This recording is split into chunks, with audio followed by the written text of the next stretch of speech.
Assalamualaikum warahmatullahi wabarakatuh. Perkenalkan, nama saya Pelangi Syaumi, saya dari kelas 11 IPA 4. Di sini saya akan menjelaskan sedikit tentang passive voice.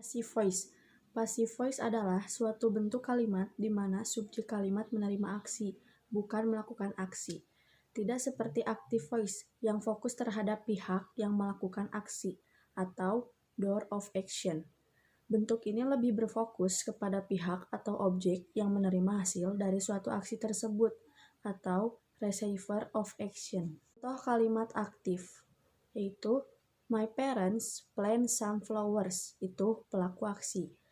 Contoh kalimat pasifnya some flowers are planted by my parents, itu penerima aksi. Umumnya, kalimat aktif yang bisa ditransformasi menjadi kalimat pasif berbentuk kalimat aktif yang mengandung transitive verbs atau kata kerja yang memerlukan objek langsung, seperti make, bring, buy, write, dan sebagainya.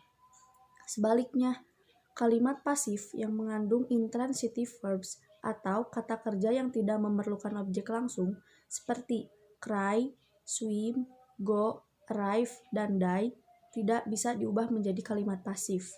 Namun, apabila intransitive verbs tersebut diikuti oleh preposition, ada kemungkinan kalimat tersebut bisa diubah menjadi kalimat pasif, tetapi kalimat pasif yang terbentuk akan sangat kaku.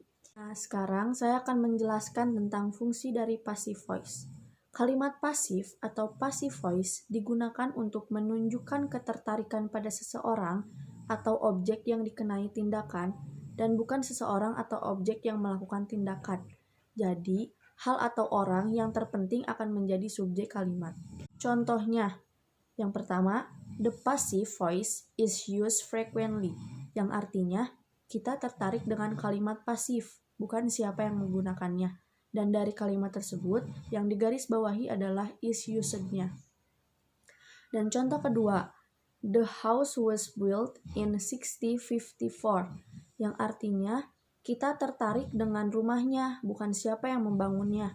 Dan yang digarisbawahinya itu yaitu was built-nya. Dan yang ketiga, the road is being repaired, yang artinya kita tertarik dengan jalannya, bukan siapa yang melakukan perbaikannya.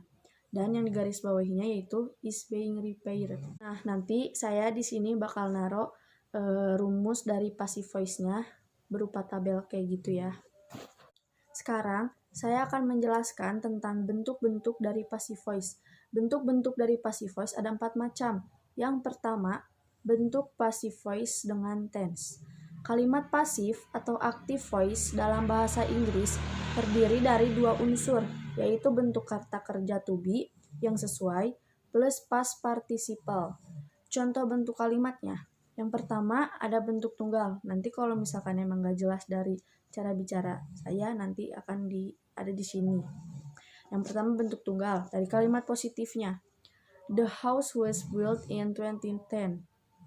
Kalimat negatifnya, the house was not built in 2010. Kalimat tanyanya, was the house built in 2010? Dan kalimat tanya negatifnya, was not the house built in 2010. Nah, sekarang bentuk dari passive voice yang kedua. Yang kedua yaitu passive voice dengan infinitive. Kalimat passive infinitive digunakan setelah modal kata kerja atau modal verb. Dan kata kerja lainnya biasanya diikutin oleh infinitive. Nah, contoh dari passive voice dengan infinitive yaitu you have to be test on your English grammar. Dan yang digarisbawahinya itu yaitu have to be tested.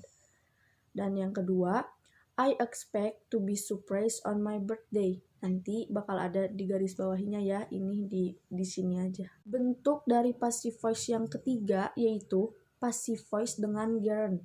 Gerund digunakan setelah preposisi dan kata kerja biasanya diikuti oleh gerund.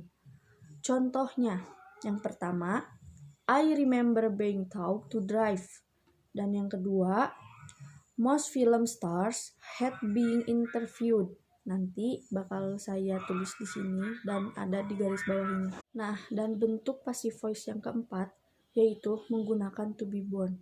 To be born adalah bentuk pasif dan biasanya digunakan dalam bentuk past tense. Namun, dalam beberapa kasus, present atau future tense dapat digunakan. Contoh dari menggunakan to be born, yaitu I was born in 1976. Dan kalau bertanya, where were you born? Nah, segitu saja yang bisa dapat saya jelaskan. Mohon maaf bila ada kesalahan dari penjelasan atau dari materinya dan dari pengucapan sayanya juga. Terima kasih buat yang sudah nonton dan terima kasih buat Ibu Idanya. Saya ucapkan Assalamualaikum warahmatullahi wabarakatuh. Jangan lupa like, comment, share, dan subscribe.